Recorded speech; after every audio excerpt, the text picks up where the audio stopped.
이번 시간에는 이제 제가 세 번째 금 관련한 시간을 마련을 했는데요. LS증권 가서 했던 이제 그 자료들입니다. 그래서 매크로 헤지 펀드 골드 투자 가능성. 그래서 이걸 가지고 이것도 완전 뇌피셜이니까 뇌피셜로 받아들여 주시면 될 것 같습니다. 완전 뇌피셜이란 얘기예요. 그래서 모두 다 듣고 알아서 트레이딩 하셔야 된다는 얘기입니다. 작년 23년도 기준으로 글로벌 매크로 헤지 펀드들의 탑 10을 뽑아봤어요. 그래서 헤지리스트라는 사이트에서 가져온 건데 의외로 사이즈가 크더라고요. 예.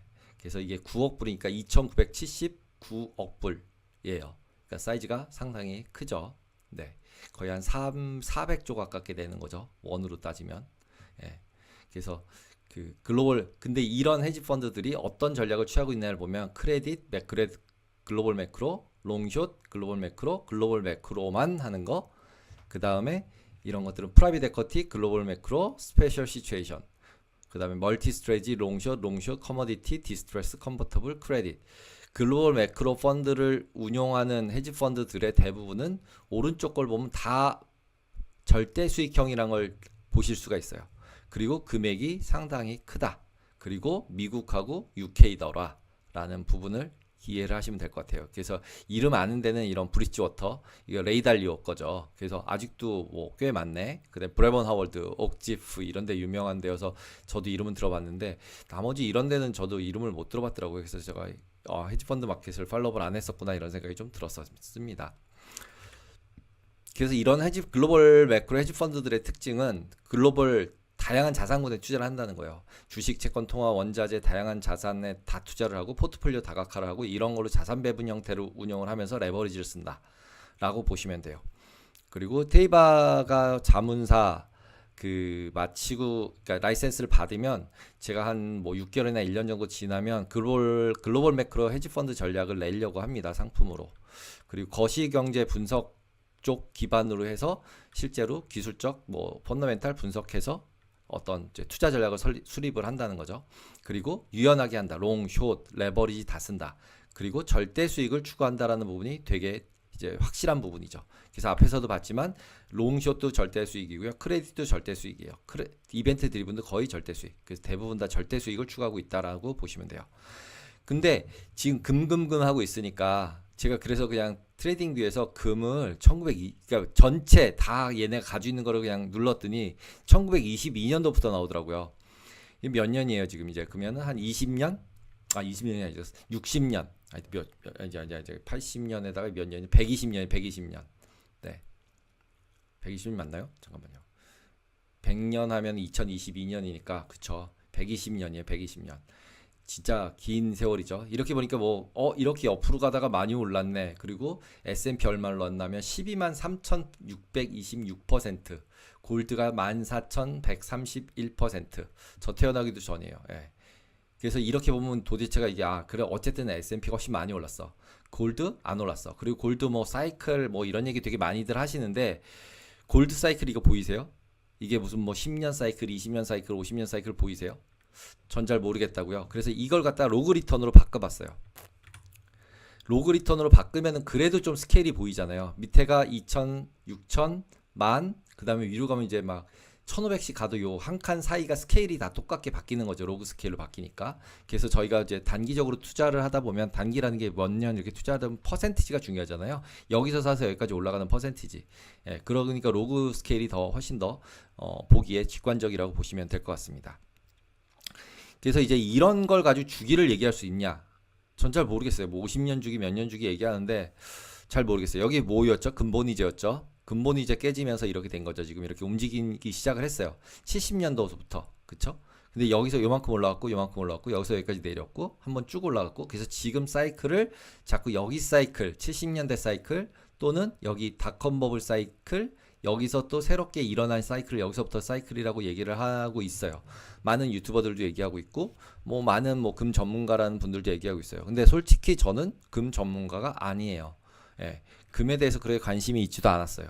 근데 지금 방송을 하다 보니까 특히 지금은 FX 외환 관련해 가지고 금이 자꾸 영향을 줄 것 같고 비트코인 이슈가 있고 그다음에 미국의 패권이 어떻게 될 거냐는 거에 관심이 있다 보니까 금에 조금 관심을 갖게 된 거고, 그래서 이런 사이클이나 이런 걸 그려보고 있는 거죠.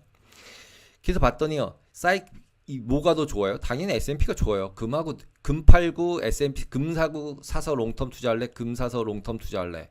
그럼 당연히 S&P를 롱텀 투자하는 게 나은 거죠. 예, 히스토리칼리도 그렇고 미래로도 그렇고. 근데 S&P가 빠질 때 금이 올라갈 것 같으니까 금을 그러니까 자산 배분 펀드 관련해서 분산 관련해서로 조금 포지션을 가져갈 수는 있는 거죠.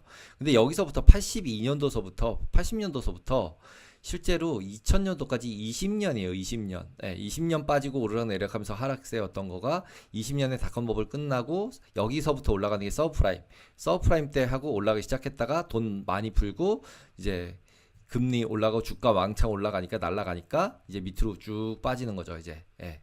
그랬다가 지금 이제 최근에 들어서 20년도에 이제 코로나 이제 나오면서 반등해서 가다가 옆으로 가다가 지금 올라가기 시작한 거예요. 곧 금은 장기 사이클 저는 잘 모르겠다는 거고, 이게 어디 사이클이 보이는 것 같지 않아요. 이게 코사인 사인 그래프도 아니고 잘 모르겠고요. 그리고 그래서 저는 오히려 금은 내러티브 자산이 아닌가. 여기서는 근본이 이제 깨지는 내러티브, 여기서는 서브프라임 되면서 달러의 가치가 없어진다 그러면서 내러티브, 그 다음에 코로나가 오니까 코로나 오니고 났더니 이거 금 들고 있어야 되는 거 아니야, 이거 돈 이제 완전 쓰레기 되는 거 아니야, 돈 너무 많이 찍는 거 아니야, 이러면서 올라가고 있었던 거죠. 이제 그게 쭉 여기까지 연결돼 오면서 돈 찍었던 거를 회수를 못하니까 달러에 대한 이제 권위가 계속 훼손이 되면서 비트코인 나오고 러우 전쟁 나오고 이러면서 실제로는 금이 더 강세가 되고 있는 상황이 된 거죠. 근데 그게 원달러랑 겹쳐지면서 원화로 금을 투자했을 때 수익률이 너무 좋아지다 보니까 지금 완전히 우리나라 나 글로벌하게 봤을 때도 이슈가 되고 있죠. 근데 글로벌하게는 제가 지난번에 말씀드렸지만 선물 딜리버리 되면서 영국에서 미국으로 오는 것 같다라고 이제 저는 말씀을 드렸었어요. 그 얘기도 다시 한번 여기서 말씀을 드릴게요. 그럼 이제 금 같은 경우 이제 수요와 공급 부분이 어떻는지를 항상 뭐든지 이제 가격을 결정하는 거는 수요와 공급이 제일 크니까 단기적으로는.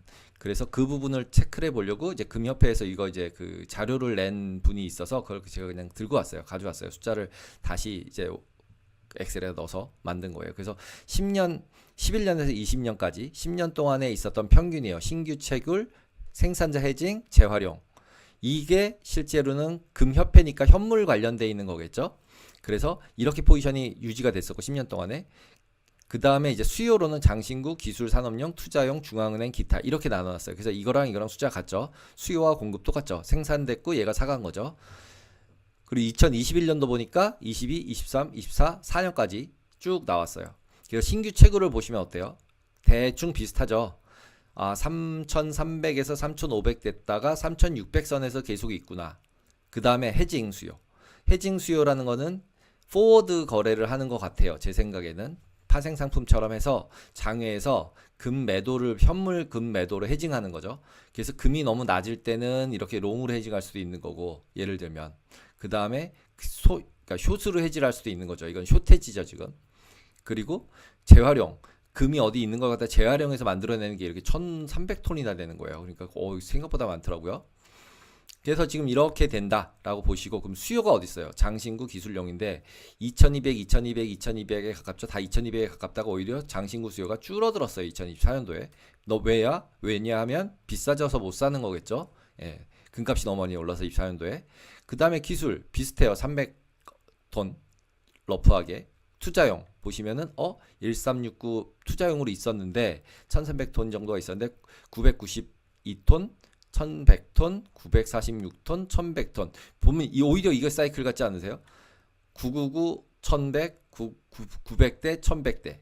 그죠? 그 다음에 중앙은행 보시면은 쭉 가다가 450 이렇게 가다가 2022년도 왕창 늘었죠? 이거 여기서 열로 가는데 뭐가 있었을까요?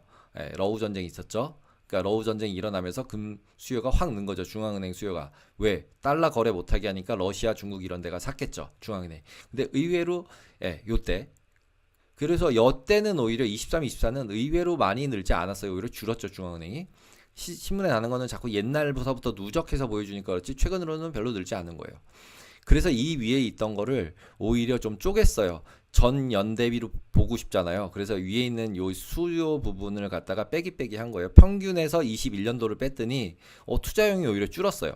예? 평균보다 줄었어요. 투자용. 13, 1300 19톤에서 992톤으로 줄었죠. 그래서 327톤이 줄어들었고 22년도 가면서 늘었어요. 22년도 그쵸? 121톤 늘었고 23년도에 167톤 줄었고 24년도에 234톤이 늘었어요. 중앙은행 의외로 플랫이에요. 늘어난 건 22년도예요. 630톤. 결국 전쟁 여파죠. 그리고 기타들은 팔았어요. 그래서 이런 부분들은 여기서 샀던 걸 여기서 해지했나 본데 이 기타 하는 애들은 뭐였을까라는 궁금증이 생기지만 찾을 능력이 안 돼서 못 찾아봤습니다. 그 부분은. 그래서 여기서 딱 일단 22년도 우로 전쟁 때문에 금 수요가 급격하게 늘었다. 러시아, 중국 때문에. 이런 걸 보실 수 있고 24년도는 의외로 투자용이 늘었고 중앙은행은 별로 안 늘었네.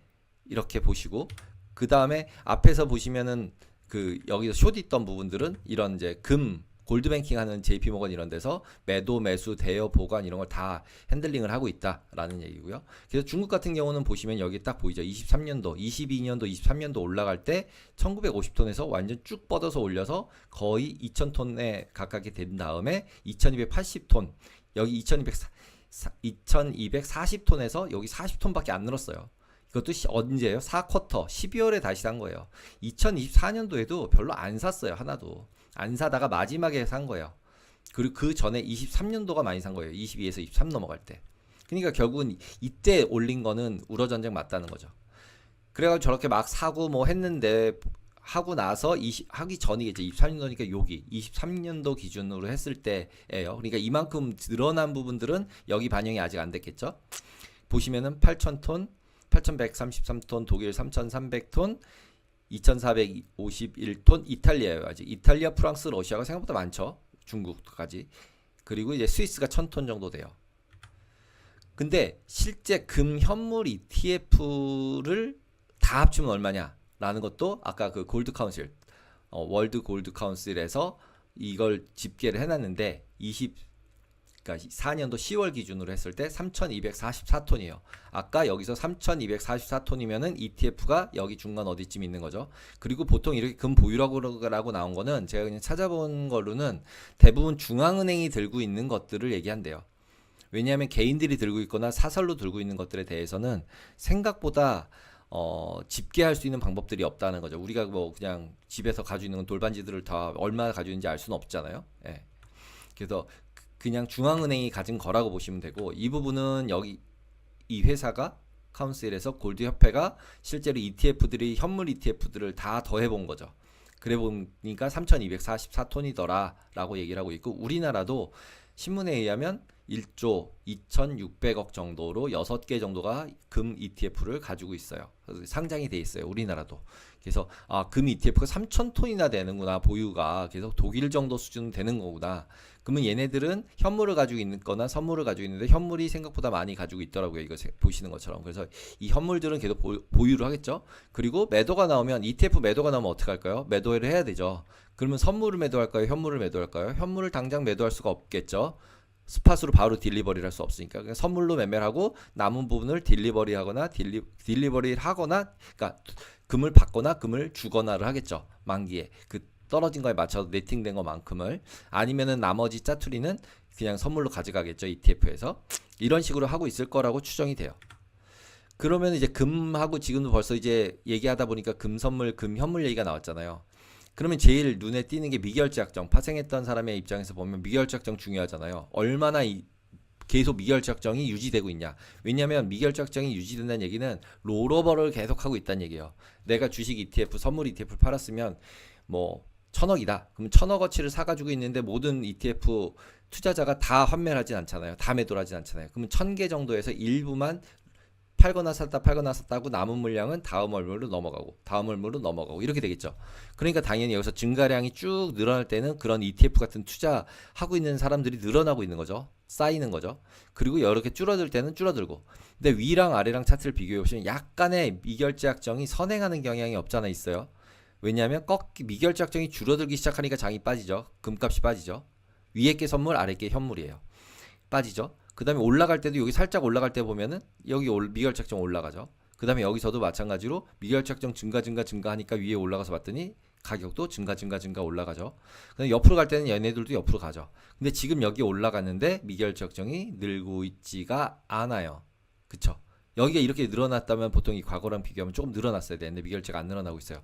이 얘기는 뭐예요? 현물로 받았다는 얘기죠. 선물로 롤오버하는 게 아니라 현물로 받았다는 얘기죠. 그래서 계속 늘어나지가 않고 있는 거죠. 선물 미결제 약정이. 물론 지금 이거는 뭐 뉴스가 아니라 제 뇌피셜입니다. 그래서 상식상 맞다 그러면 믿으시면 되고 내 상식으로는 안 맞아 그러면 안 믿으시면 됩니다. 그래서 이제 그 금 결제하는 사이즈가 어떤가 봤더니 한 계약이 1 트로이언스예요. 그래서 지금 미결제 확정이 33만 8천 개예요. 근데 33만 8천 개 여기 빨간색이 지금 현재인데 여기 제일 높았을 때 46만 개까지 있었어요. 그러니까 실제로 이것도 거의 8만 계약 정도가 이미 줄어든 상태예요. 그러니까 현물로 많이 전환됐을 가능성이 굉장히 많아 보여요. 이걸로 봤을 때는. 그 다음에 총 그러면은 금 양을 계산해서 해보니까 한 1100톤 정도가 돼요. 예, 메트릭 톤을 뭐 톤으로 바꾸고 뭐 이렇게 했더니 그러면은 1100톤 정도가 되는데 실제로는 여기 있는 부분이 그러면은 한 1100톤이면은 지금 여기 스위스 수준이죠. 선물 미결제 약정이 매월 롤오버 되는 게 스위스 이제 보유한 정도가 매일매일 매달 롤오버가 되고 매 분기마다 롤오버가 되고 있는 거예요. 그리고 중국은 24년도에 앞에서 봤지만 40톤밖에 안 샀어요. 2240톤에서 2280톤으로. 그러니까 23년도 얘기예요. 그러면 금 선물 만기되면 어떻게 해요? 인도를 통보하면 배정을 하고 매칭을 한 다음에 굿 딜리버리 기준에 맞춰서 그러니까 한 계약이 100트로이온스니까 100트로이온스짜리를 맞춰서 지정한 창고에 금 인수 인도를 해야 된대요. 그래서 이제 런던 금 거래하는 그 LBMA라는 곳에서 실제로 이 금괴에 대해서 정의를 다 해놨고 어떤 기준, 굿 딜리버리 기준을 해놨고 그 기준에 맞춰져 있는 금을 여기 뉴욕에 있는 이런 지정 창고에다 보내야 된대요. 그래서 그걸 CME가 관리를 해서 인도까지 다 하는 프로세스를 거치고 있대요. 그래서 물리적으로 금괴가 인도가 되고 있는 거예요. 그러니까 어떻게 돼요? 금 현물 거래는 런던에서 일어나고 있죠. 근데 그게 실제로 만기가 돼서 금 선물로 딜리버리를 해야 된다라고 하면 배송을 뉴욕을 해줘야 되는 거죠. 그래서 결국은 금 관세까지 연결이 되면서 실제로 25% 관세를 맞으면 이 값도 올라갈 거라고 생각하는 부분들도 단기적으로 임팩트가 있기 때문에 따라서 올라간 부분도 없잖아 있을 수밖에 없어요. 지금 현재 상태는. 그리고 이제 여기서 밑에서도 보시면은 현물이 있고 이제 선물이 있는데 실제로 트레이딩 뷰에서 밑에 제가 베이시스 어저스먼트 매번 말씀드렸잖아요. 그래서 베이시스 어저스먼트를 누르면 실질적으로 이렇게 이제 올라가져요, 선물이.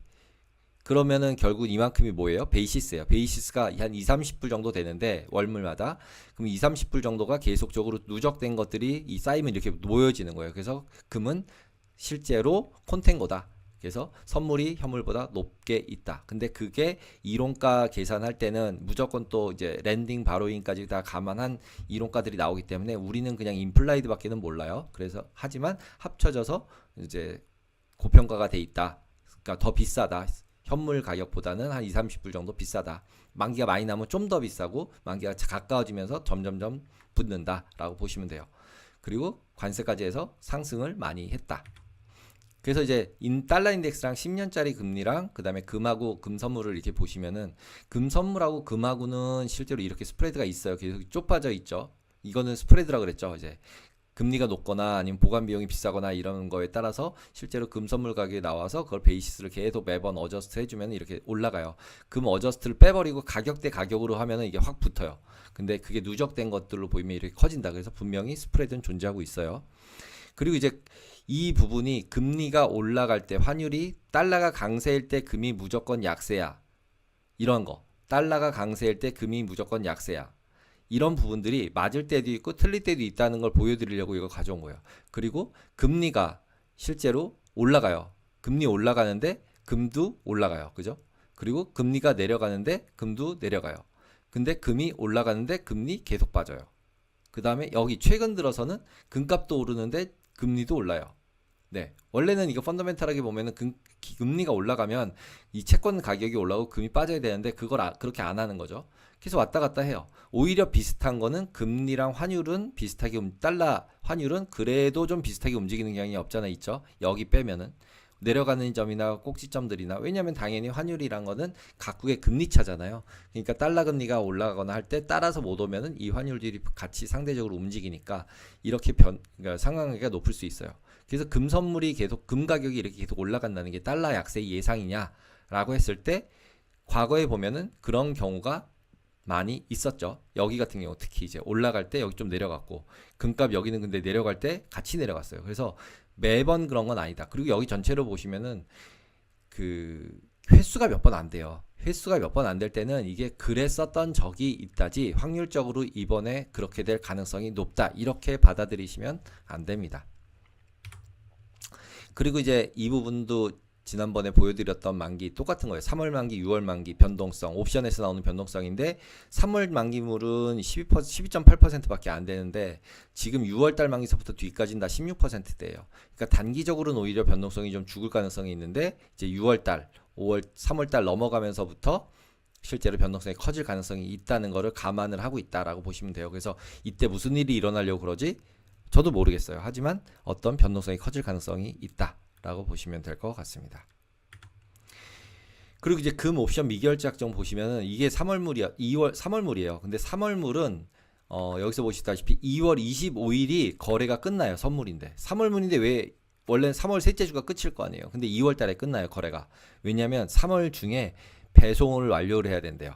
그래서 이때 끝나고 나면 노티스를 주고 한 다음에 3월 내에 금을 다 배송해야 되는 사람들의 미결제 약정이에요. 옵션 연동으로만 봤을 때.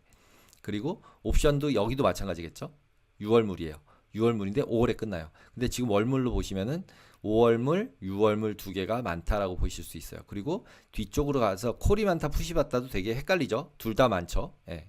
그리고 6월 이제 3월물이 이렇게 이건 이제 만기별로 본 거고 3월물로 더 가까이 가서 보면은 이 아래쪽으로는 2800쪽에 많이 몰려 있고 그 다음에 위쪽으로는 3000에 몰려 있어요. 그래서 조금 더 확대를 하면 이쪽처럼 이렇게 보이는 거죠. 3000 콜이 굉장히 많이 매수가 있어요. 그래서 업사이드에 대한 베팅도 개인들이 생각보다 하고 있을 가능성도 존재하고 있어요. 기관이나 누구나. 그래서 여기 저의 그냥 뇌피셜은 3월물은 3000하고 2850 사이에서 끝날 건가 보다. 언제까지? 2월 25일까지. 지났네요. 벌써. 이제 어저께가 이제 딜리버리 끝이었던 거예요. 그래서 이거 사이에서 끝났죠, 그냥. 그래서 어저께 같은 경우도 실제로 금값이 밀렸다가 다시 올라왔어요. 그래서 실제로 이 레인지 안에서 그냥 큰 변동 없이 끝났다라고 보시면 될 것 같고요. 그리고 이제부터 귀추가 주목되는 건 6월물이잖아요. 그러면 6월물은 어떻게 되지? 라고 봤더니 한 2700, 2650쪽에 있는 풋옵션이 굉장히 많아요. 그쵸? 그리고 콜옵션은 3200보다 위에 있죠. 이거 거의 3300 가깝게 있어요. 3200 한 50, 3250, 3300 정도에 몰려 있어요. 그러니까 3000 넘어가는 부분들을 잘 넘어가고 나면 더 상승하는 부분이 있을 수도 있어요. 근데 여기서 제가 보는 부분이 변동성 스퀘어예요. 보통 이렇게 꼭지점이 낮은 부분을 피봇이라고 부르거든요. 불렀었어요. 여기서도. 그래서 그 피봇이라고 부르는 쪽에서 보시면은 요 포인트가 어디가 보통 되냐면 앳더머니, 그러니까 등가격일 때 여기가 보통 여기서 표현이 돼요. 일반적으로. 그래서 이게 이쪽으로 갔냐 이쪽으로 갔냐에 따라서 실질적으로 약간의 이제 지금 피봇이 어딨냐 선물이 어딨냐 이런 걸 따지거든요. 왜냐면 풋콜 페리티나 뭐 이런 걸 통해서 아비트러지를 계속 하기 때문에 이게 기준이 되거든요. 그래서 보시면은 근데 선물 가격 대비 아래 있어요. 그러니까 저는 그래서 약간은 금 같은 경우 지금은 약간은 엑시트하고 있는 사람들이 생각보다 있다라고 저는 보는 거죠. 그래서 지난번에도 말씀드렸지만 약간 금에 있어서는 지금 가격에 사기에는 부담스럽다. 지금부터 살려면 그냥 한 계약씩 계속 사면 되고 기본적으로 그 장기적으로 자산 배분 형태로 금을 가지고 계신 분들은 그냥 원래 비중 정도로 맞춰서 줄여 놓으시는 게 적당하다. 너무 많이 오른 상태니까 원래 내가 1년에 한 번 리밸런싱을 해 그랬는데 최근에 많이 올랐으니까 야 이제 해야지 라고 해서 미리 해놓는 것도 나쁘지 않을 수 있다. 왜냐면 뭐 지금부터 6개월 뒤 1년 뒤에 3000 아까 봤듯이 3200 뭐 이런 레벨 이상 올라갈 것 같지 않아 보이는 거죠. 3000 이상 가기도 쉬워 보이지도 잘 안 나와 보이고요. 기술적으로 봤을 때는 위가 너무 급등을 많이 했으니까 과거로 보면. 근데 뭐 10년 20년 뭐 이렇게 보면은 더 올라갈 수 있어요. 당연히 금은. 그래서 자산 배분 형태로 한다. 그리고 금 같은 경우 지금 올라가는 가장 큰 요인 중에 하나는 그 월가제 그 벨리 에어에서도 썼는데 전쟁의 이슈가 존재할 수 있는 것 같아요. 왜냐하면 자꾸 현물금을 따지잖아요. 아무런 이슈가 없는데 현물금을 계속 모을 일은 별로 없어요. 현선 차익 거래 부분이 저는 존재한다고 생각을 하기 때문에 영국에 있는 금이 현선 차익 거래를 통해서 이쪽 미국으로 넘어오고 있다라고 생각이 드는 거고요. 그 부분에 있어서는. 그래서 뭐 금을 사서 금이 오는 게 아니라 금 선물을 사놓고서 금으로 딜리버리 받는 거죠. 예, 이렇게 저는 생각을 하고 있고, 그리고 그런 상황이 왜 일어나냐 보면은 저는 아까 말씀드렸던 가장 증가했던 게 어디였어요? 투자용이었죠. 여기서 투자용. 그러면은 투자용이 늘어나는 시기에서는 보통 상승을 했고, 제가 보니 투자용이 줄어드는 시기에는 하락을 하거나 횡보였어요. 예, 그리고 홀짝이죠. 25는 여기죠. 이제 내려가는 빨간색이어야 되잖아요. 그래서 차트를 보시면은 여기서도 보시다시피, 잠깐만요. 이쪽이 더 차트가 더 잘 보이나? 예, 여기서 보시면 아까 22 횡보죠. 23, 20년도 때 올라갈 때 쭉 올라갔죠. 횡보, 그 다음에 올라갔죠. 그래서 24년도는 어땠어요? 여기서 증가했죠. 증가한 게 여기 투자용이 증가할 때는 올라갔죠. 그러면 투자용이 증가한다는 얘기는 투자한 사람들은 뭐예요? 이익이 나면 익절을 하죠. 그리고 아까도 계속 보여드렸듯이 선물로 거래를 하죠. 선물로 거래를 하니까 숏으로 엑시스를 한 다음에 금을 팔 수도 있어요. 거꾸로. 예. 그렇기 때문에 기본적으로 수급상에서 투자용 자산들이 많이 빠지기 시작을 하면 결국은 밑으로 내려가는 가능성도 있다. 근데 가정은 뭐냐면 전쟁도 안 일어나야 되고요. 진짜로. 그 다음에 지정학적 리스크가 더 커지면 안 돼요. 러브 전쟁이 끝나면은 지정학적 리스크가 끝나야 되는 건데 그게 아니라 더 큰 이제 예를 들면 중국이나 뭐 월스트 케이스의 우리나라나 이런 데까지도 영향을 미칠 가능성이 분명히 존재하는 부분이 있는 거고, 예. 실제로 지금은 계속 말씀드리지만 안전자산이 계속적으로 강세가 되고 있는데도 주가가 오른다. 정말 희한하다. 이 얘기를 제가 방송에서 계속 하고 있잖아요. 근데 거기서 금이 현물로 자꾸 움직인다. 그 얘기는 금을 현물로 가지고 있어야 되는 시기는 전쟁 나는 것밖에 없는 것 같거든요. 저는. 예. 가격만 하면은 부가세도 안 내는 KRX 금하면 될 일인데, 예. 그리고 이제 우리나라에서 금 원화로 사는 부분은 그리고 20% 이상의 김프가 붙어 있었다고 얘기했잖아요. 그 김프 부분은 지난번에도 말씀을 드린 것처럼 진짜 커요. 금에서 20%는 엄청 커요. 예.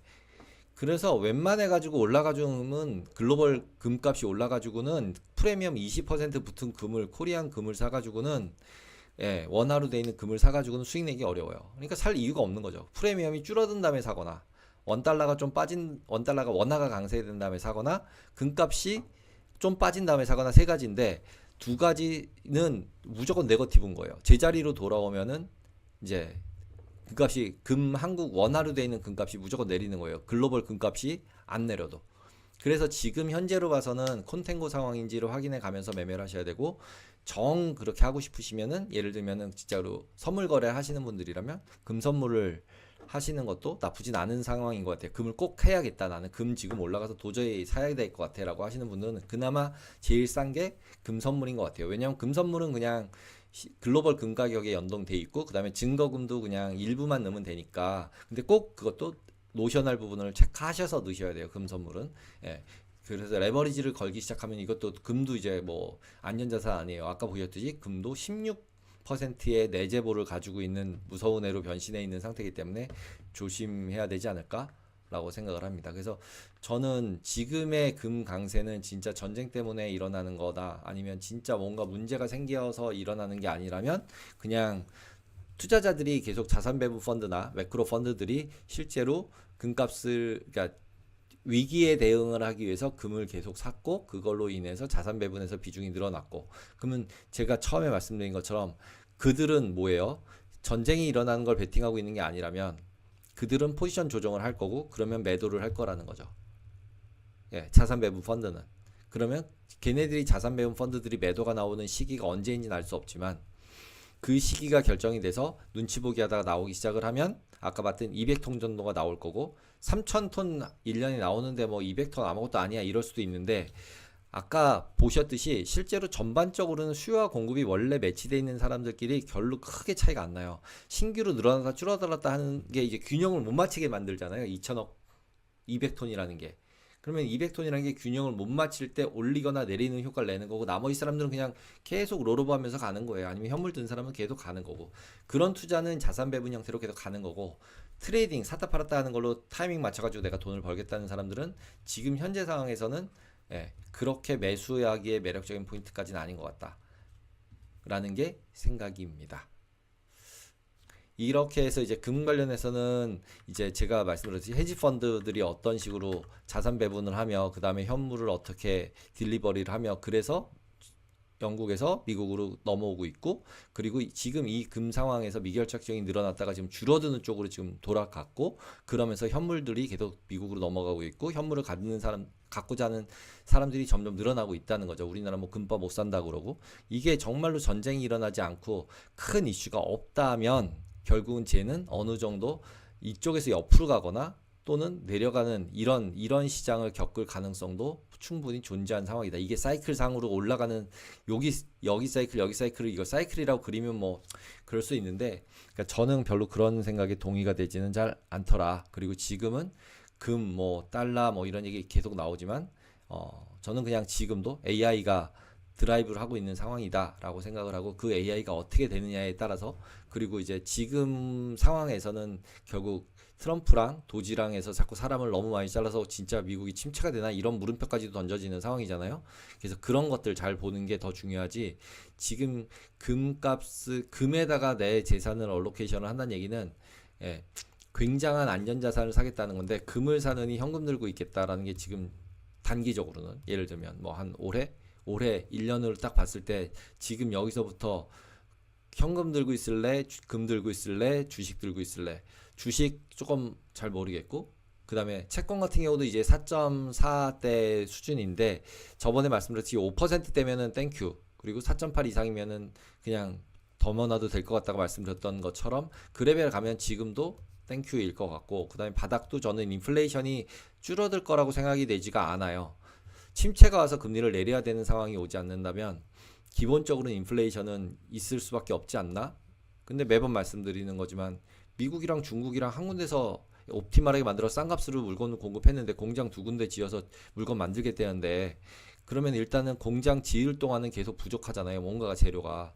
그 다음에 공장이 다 지어지고 나면 한 군데서 만들어졌던 게 두 군데서 만들어지니까 그 공장이 다 지어질 때까지는 인플레가 생길 거고, 공장이 다 지어지고 나면 공급 과잉이 돼서 갑자기 모든 물건이 두 배가 됐으니까, 인구도 늘지 않는데 물건 두 배 나오면 어떻게 해요?